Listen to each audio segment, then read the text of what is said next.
The sixth and final presentation for our unit on the Age of Exploration is going to deal with the Columbian Exchange. We've talked about the reasons for the Age of Exploration happening. We've talked about the different causes of why it happens when it does. We've seen some of the results of that Age of Exploration where people are going out here. And today we want to focus on a much bigger global picture of the effect that moving all of these people, plants, animals, diseases, and ideas has throughout the world in this first great age of globalization. And that's what we want to focus on with today's presentation. The Columbian Exchange is the global transfer of food, plants, and animals during the colonization of the Americas. So this is something that we're going to be going and talking about here. Now, we can get into the colonization of the Americas with the Columbian Exchange, but remember, the Europeans are also going into India and to sub-Saharan Africa and to China and to the East Indies and Australia. So this is a much bigger idea as well, not just focusing on what's just happening as the Europeans are crossing the Atlantic Ocean. To ecologists, the Columbian Exchange is the most important event in world history since the event of the death of the dinosaurs. That's how monumental this movement of food, plants, and animals is during this time period. We've talked about, and I've let you know how much I don't like this Columbus, and hopefully I've proven to you beyond a reasonable doubt that there's already people in the New World. There's already Europeans who have been to the New World. So we can unequivocally say that Christopher Columbus did not discover a new world. However, we have to give Columbus some credit because in his ability to show Europeans how to go across the Atlantic Ocean, go back to Europe, and then come back across the Atlantic Ocean, this ability to create, as we talked about, this quote unquote bridge between the old world and the new world.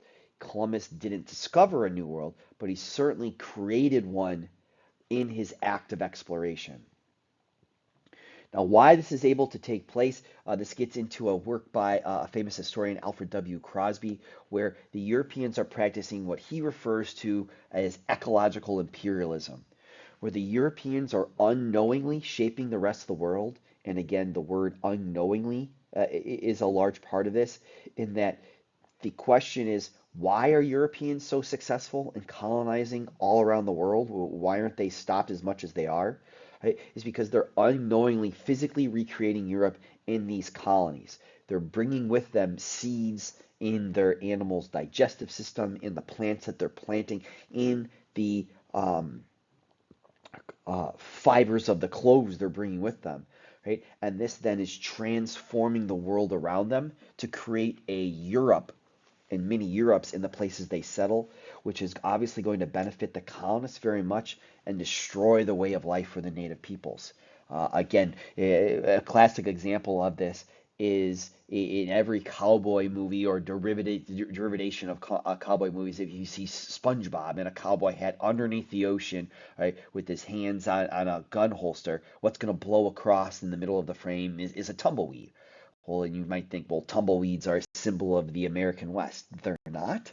Tumbleweeds come from the steppes of Russia, so they're brought with them, right, by those different explorers there. So that's just one tiny example of the stuff that we're going and we're talking about here.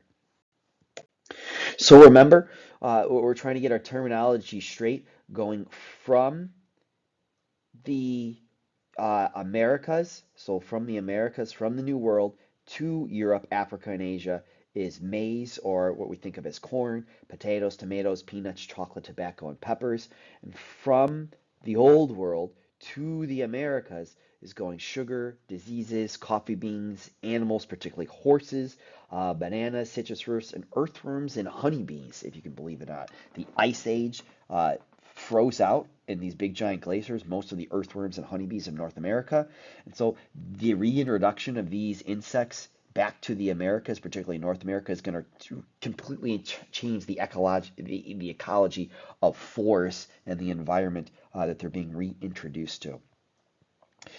Sugar and coffee are interesting examples because sugar and coffee are going to be come from particularly Africa, brought to the New World, planted in big giant plantations so that they can be brought back to the Americas. So again, this is what makes this time period so interesting to study is developments like that. So we did our Columbian exchange menu that kind of hopefully put us in the shoes of this, where again we had to plan a menu where we're taking all these animals and plants that are originating in Europe, Africa, and Asia, and how they're affecting the Americas, and then how the Americans' crops are going and affecting Europe. And again, you can pull a couple of these right out of your textbook. So some of them we just want to mention. You should just be aware of these. Again, hints and winks and nudges. You might want to be aware of some of the effects of the Columbian exchange, particularly some of the crops that are going in there. Potatoes are important, particularly in the cuisines of Ireland and Germany. Potatoes are cheap, they're nutritious, they're pretty easy to grow. They grow underground, so you can hide them, and they're big giant tubers. You get as much vitamin C, what is it? You get as much potassium from a potato than you do as a banana. And so become very cheap. The cuisine of Ireland becomes very dependent on it because the English basically take anything that grows above the ground from Ireland to ship to England. So what the Irish are just left with potatoes, which is going to be a big problem when you have the Irish potato blight and the Irish potato famine happened in the 1840s, which helps explain why there's so many Irish in America because of the potato failing in Ireland, which was brought from Peru in the Americas. Sweet potatoes are a big deal, or cassava. So these are yams. They're going to be brought and have a huge effect on feeding the populations of Africa and China. We talked about this as well. Sweet potatoes and peanuts are going to be brought to Africa, which are going to fuel a giant population growth in Africa, which is going to have the result of then the Africans rounding up these quote excess end quote Africans to sell into the slave trade markets of the eastern of the East and West. Tobacco is going to be a giant thing as well. The American colonies would not have succeeded without their growing of tobacco. The English are going to actually take their ships and empty the ballast of them. Now, ballast is weight that you want on the bottom of your boat to kind of sink the boat down a little bit in the water so it doesn't bob and move as much. Think about when you're playing in your bathtub with all your bath toys, and if you've got one your little Lego ship that you build and it sits right on top of the bath water, any little movement or vibration is going to cause that to pitch and roll. But if you sink that boat a little bit into the water, maybe 4 or 5 feet into the water, it's not going to roll as much. It's going to keep itself righted. That's what ballast is. Well, you're not going to make money if you've got literal dirt in the bottom of your boat instead of tobacco. So the English ships would have their ballast filled with dirt and rocks from England, bring it over to Virginia, empty everything they could out of their boat to be able to carry more tobacco. Well, what's mixed up in all of that dirt and rocks? Earthworms. And that's how earthworms get their way back the to North America and have a huge effect on the decomposition of leaves and stuff in the forests of North America. Going to the New World, honeybees and earthworms, again, we just talked about, they return after dying off in the ice age. This is going to have a huge effect on forestry. Native Americans would call the honeybee the English fly because as honeybees started to show up, Native Americans began to realize that that is kind of the bleeding edge of the English expansion into particularly North America. So that would be a clue to the Native Americans that the white people were coming. Sugarcane becomes a big deal, brought from Africa to the Americas to be grown in giant plantations to be shipped back to Europe because just like today, sugar was added to everything to make it sweeter. Humans are hardwired to like sweet things. Pigs are going to have a huge effect. When the Spanish are traveling in these big giant explorations across the United States, one of the great quotes I read in a book is they travel in a porcine cloud. So basically, that pigs are pretty easy to take care of and move and take with you because they'll eat anything. And so the Spanish, particularly explorers exploring in the Southwest and the Southeast, your Davacas, your Coronados, um, there's another guy that's kind of I'm sorry, I can't remember. Basically, they bring their pigs all around them to kind of go with them, so you've got bacon on the move. Well, some of these pigs just go and take off and run away, and are easily adaptable to the forests and climates of the southeast and southern United States. So this is where again you get your Arkansas Razorbacks and you get your Hogzillas of Texas that can grow to be 7, 8 feet long and can weigh upwards of 700, 800 pounds because there's no predators that can really take them down. Coffee and tea are going to also be coming to the New World, and those are going to help fuel a giant international trade between China, India, and Europe. So this is again just to give you a wide variety of different things because again most people just think of the bland brown potato that's going to be mashed or French fried to be given to them in the United States today. But there's a wide variety of potatoes. Potatoes, when the kind of the quote unquote original, the Adam and Eve of potatoes, was poisonous. The Incas would have to go and soak the potatoes in a kind of clay mixture to then bake to be able to draw out the toxins to be able to go and eat, and then further refinement and natural selection and artificial selection produce the potatoes that we have today. Lay's potato chips owns their own patent for a specific type of potato that they use in their potato chips. McDonald's owns the patent on the genetic potato that they use in their French fries, which kind of goes and just shows you how important the potato is to the economy of a couple of nation states. So the Columbian Exchange kind of gives a lot of our stuff from here, and so you get really interesting paintings like this of where Charles II of England is being given a pineapple in this painting, and you're like, what? Why that? Well, pineapple is a way to becomes in England a way of showing just how one and wealthy you are and how kind of powerful you are, in that you can get this fruit that's growing in the Pacific Ocean and have it be shipped to your house uh, while it's still ripe and still tasty, and then you're just going to give it away. Kind of as a present, and so this becomes kind of a very traditional thing that begins to happen in this time period in England, where if you want to show someone a very high level of respect, you would give them a pineapple as a housewarming gift, as a when you're invited to a guest. Today, you might bring a bottle of wine to you when you're over 21 to your friend's house for a major party. Your parents are probably doing that, but here in England this time, you'd bring a pineapple. And again, that's just kind of underscoring all the vast wave of changes that's going on here. Now, it's cool it is talked about potatoes and horses and all this stuff.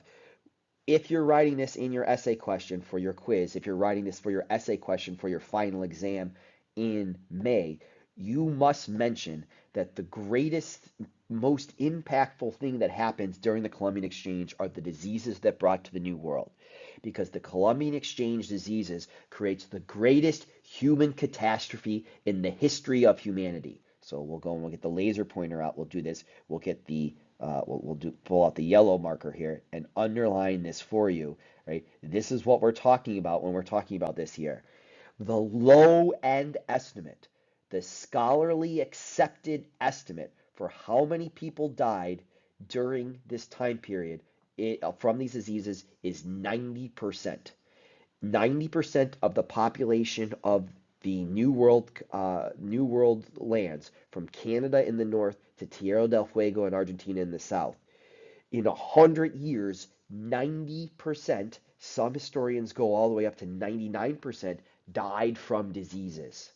So that should just, again, hopefully you understand why are the Europeans so successful in North America, Latin America, and South America? Because they're walking into literal graveyards of all these tribes of natives that are facing not just one disease, but wave after wave after wave of deadly disease. And on top of that, a hostile increase of people intent on stealing their land.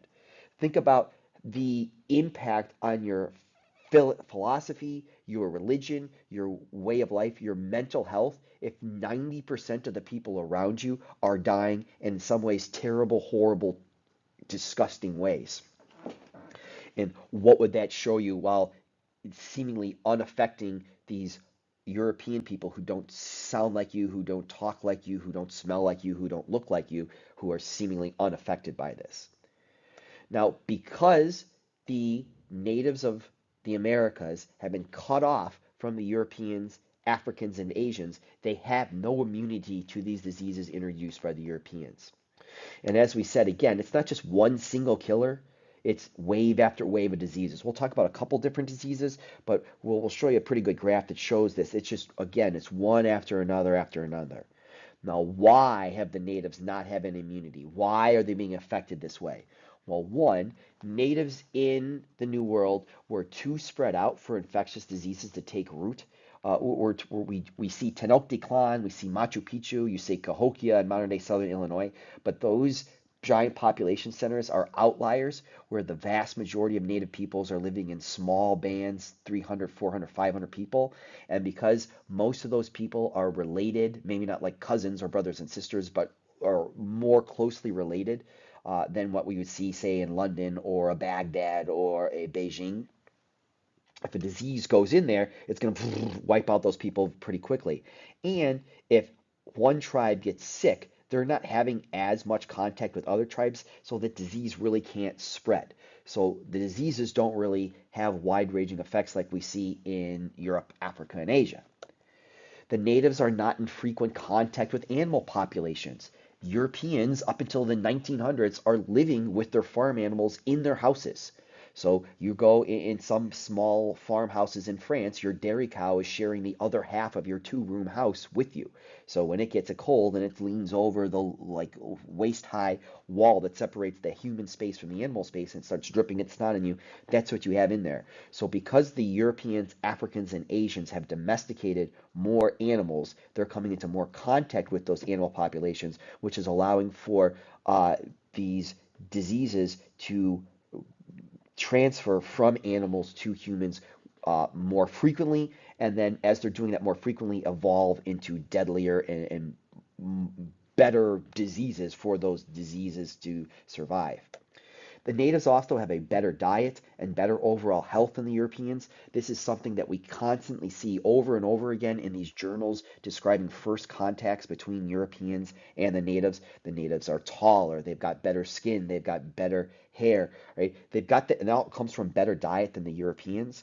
And so because of that, if you have a better diet and you are in better overall health, you're not going to get colds or other diseases as much.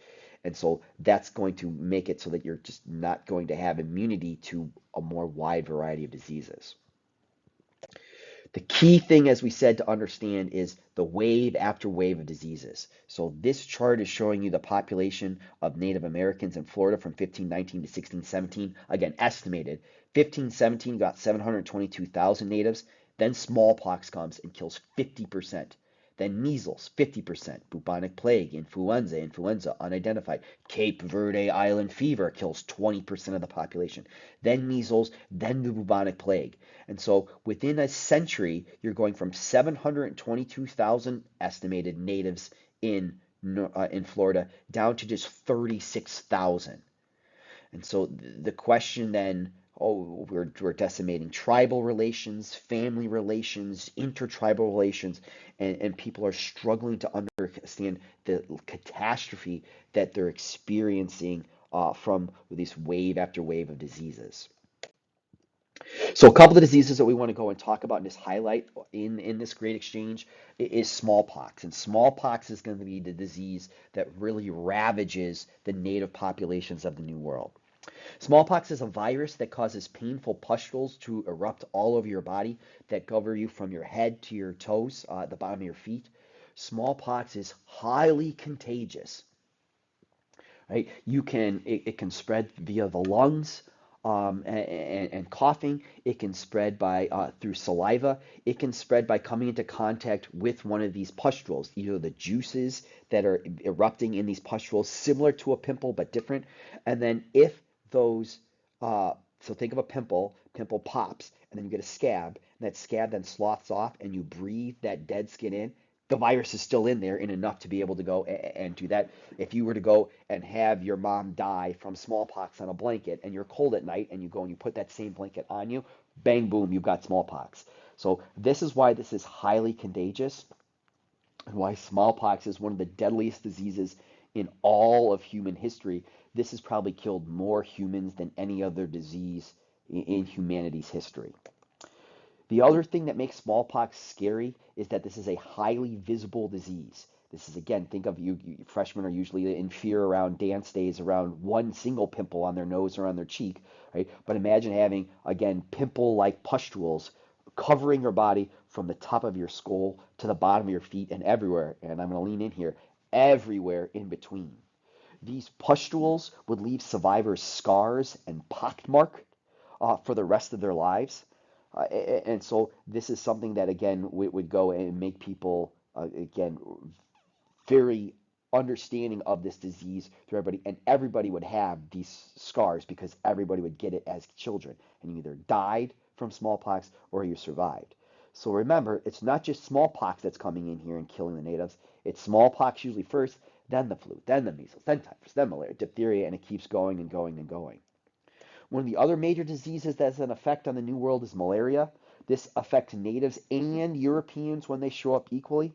It got to there in the bloodstream of the colonists, and it easily travels amongst the mosquito populations of the New World. So these are two examples of diseases going from the Old World to the New World that we want to highlight. Now, there are some diseases that travel from the Old World to the New World. One of them being syphilis, and again, they're strong. It's not conclusive as of yet. When I wrote this PowerPoint down, and even I was recording 2023, but it's pretty strong evidence that syphilis was a disease that was in the New World, and then it's going to go travel into Europe. Now, syphilis is an example of venereal disease, so hopefully you're being taught in health class how you're getting this. So this is a sexually transmitted disease. And syphilis is going to be extremely deadly on first contact. When it gets to Europe, it's killing people in the hundreds of thousands. And again, every country is going to blame another European country for this. So this becomes the French disease or the Italian disease, but it's all syphilis. But again, from a evolutionary point for syphilis, you don't want people to get syphilis and then die right away. You want to, eventually this will evolve and morph to where you'll get syphilis, you'll get a big giant open sore on your genitals, and then one that will heal and go away, but syphilis will stay inside your body, allowing you to spread it in various certain times, and then eventually you'll get other complications, and basically your brain will rot from the inside out in over time. Al Capone is probably someone you've heard of. He's going to die of syphilis in the 19. I think he makes it to the 1940s when he's arrested. Again, that's a Chicago reference for you. And then some people will make the claim that Hitler has syphilis, and that explains his cognitive and mental decline towards the end of the Second World War. But again, that's a lot more flimsy stuff. The symptoms that he's experienced kind of fit, but that might not necessarily be the case. Again, Al Capone dies of syphilis. Smallpox, kind of is what we're wrapping our unit up here. Again, is going to originate out of Africa. This comes from pigs. We have ancient Egyptian mummies who are their skin is mocked by smallpox. We have Chinese people talking about how they've gotten smallpox again in the thousands BCs to go and do this. The key thing to understand is this is a highly visible disease. This is a portrait of a girl from the 1970s, one of the last few people on Earth to have smallpox. And again, these pustules, think of like you'd be turned into human bubble wrap that go from the top of your skull down to the bottom of your feet. So that's a painting. This is a actual picture of these small pustules, kind of a combination between a pimple and a blister. So it's very clear liquid that's in there that again contains a lot of the virus stuff that's in here. So you don't want this popped, you don't want this popped around, you don't want to breathe any of this in. Eventually, these will go and will scab over, similar to like a chicken pox, and then it'll be incredibly itchy and painful, not a whole lot of fun. Right? This is a person's back from the 1920s in New York City, so you can kind of just see again the whole idea of how many of these pustules you're going and getting. On the left, those are two twins. It's hard to see because it's not the best quality picture and it's in black and white, but there's two strains of smallpox. There's variola major, where you'll go and get this, and variola minor, where you'll get like a reddish rash. So you can kind of see again, it's black and white. So this kid has a couple pustules, and you want to get the variola minor because if you get this and survive from this, you have not only you have immunity for the rest of your life to both strains of that, and you're more likely to survive from this. You're less likely to survive variola major, the more deadlier version of smallpox that's going to cause all those pustules to erupt. So the Chinese, the ancient Egyptians will quickly realize that if you go to a person with this type of smallpox and get that virus from them on a knife blade and then go and infect other people, they're going to get the weaker version of smallpox. And this is going to be a way to kind of combat smallpox before Edward Jenner in the 1700s is going to figure out a way to vaccinate people against it. But this is a variation, way of going to it that, again, the ancient Egyptians understand. This is going to be something that's going to permanently mark people for the rest of their lives. George Washington has smallpox. There's one of the reasons why George Washington doesn't have any kids, because he had smallpox and measles as a young kid and caused him to be sterile. Thomas Jefferson has smallpox. So when you're looking at your portraits of the founding fathers of the United States on our bills, they look like this. Right? Now, why they don't look like this guy here who said, no, sculpt me like I am, is because they paid people, the painters, to, hey, fill in all those pock marks that I have. So most people have this. This is why great, beautiful men and women in the Middle Ages and in the 16th, 1700s, 1700s are always described as having clear skin and smooth skin because they haven't had smallpox, and so they're lucky in that way. You are contagious with smallpox from when the first pustule arises on your body to when the last scab flakes away. So from 25 to a month, that's how many days you are contagious. So think how many people you come in contact with over that month and how many people you can infect with that virus over that time period. This is the bacterium that's going to go and cause syphilis, which is again a venereal disease. So it's kind of easy to control for the most part if you can get people to understand how it's spread. But this is not a fun disease to have, right? So again, not only do we talk about the big giant gaping wound and sore you get on your genitals, both boys and girls, but eventually in later stages, you'll get sores onto your face that's erupting through your skull. So not a whole lot of fun, which will cause parts of your body to rot off. So what are we looking at here? We're looking at a fake nose because there would be no nose clubs developed in Europe after syphilis begins to spread, as the noses of these people and the sores started to erupt and go over them. So that's what we kind of see in these pictures from these people suffering from later stage syphilis, and they're going to die from this disease. To finish up, we can talk about global trade economics happening this time period. This is one of the great ages of early capitalism. Capitalism is an economic system based on the private ownership of goods as well as the investment of resources for profit. So I own stuff and I can use that stuff to buy and sell because I own it. And then I can take my resources and invest them into other goods, people, ideas to then be able to go and turn a profit. For the longest time in human development, governments have been the sole owners of great wealth. The rulers of Ur, the rulers of Baghdad, the rulers of Constantinople, the rulers of Beijing, of Canton, of Macau, of Timbuktu. But now we've talked about, and hopefully you've come to understand how much money a single person can make on one of these voyages, and you start to stack these voyages up, companies and individuals now have as much money as kings and kingdoms of Europe. And so they now have to be accounted for and be appeased in these political movements that start to develop as we move from the 16 to 17 to 18, 1900s to today.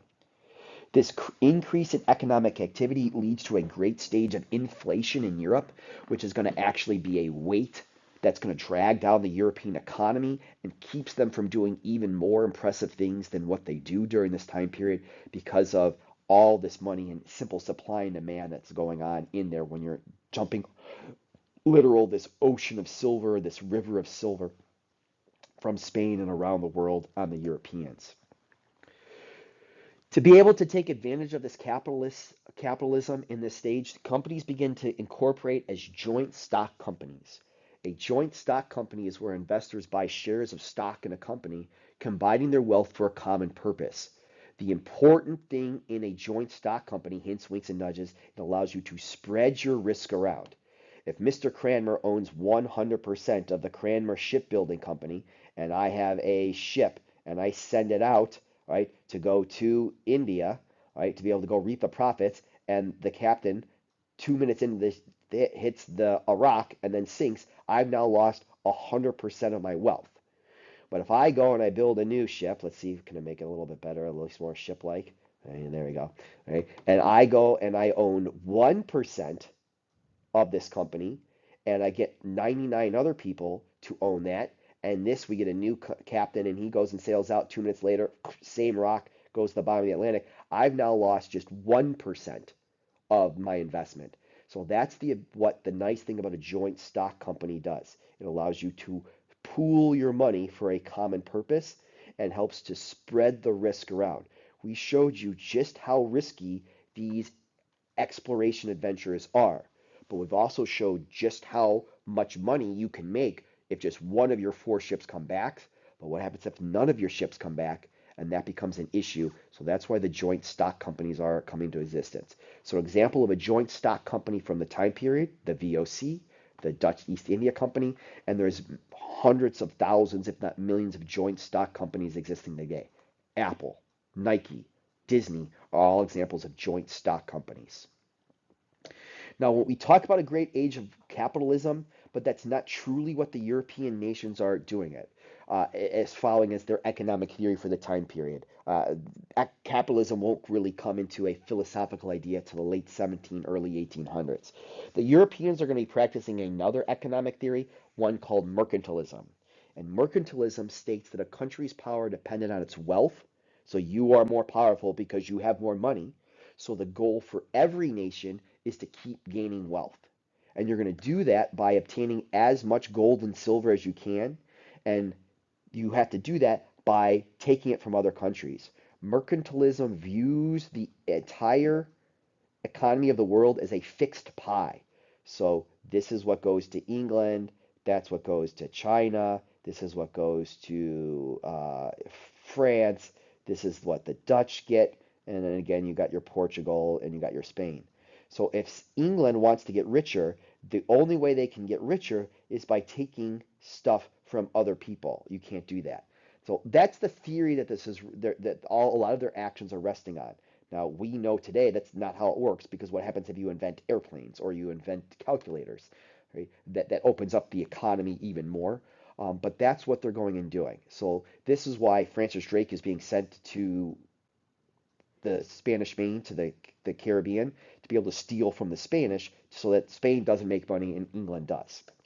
The other thing you want to establish in good, solid mercantilist theory is a favorable balance of trade. And this is the idea that you sell more goods than you buy. You export more goods than you import. And by doing that, you're going to be able to make more money than other European nations. Now, a good mercantilist country, to be able to sell more things than you buy, needs to get raw materials cheaply.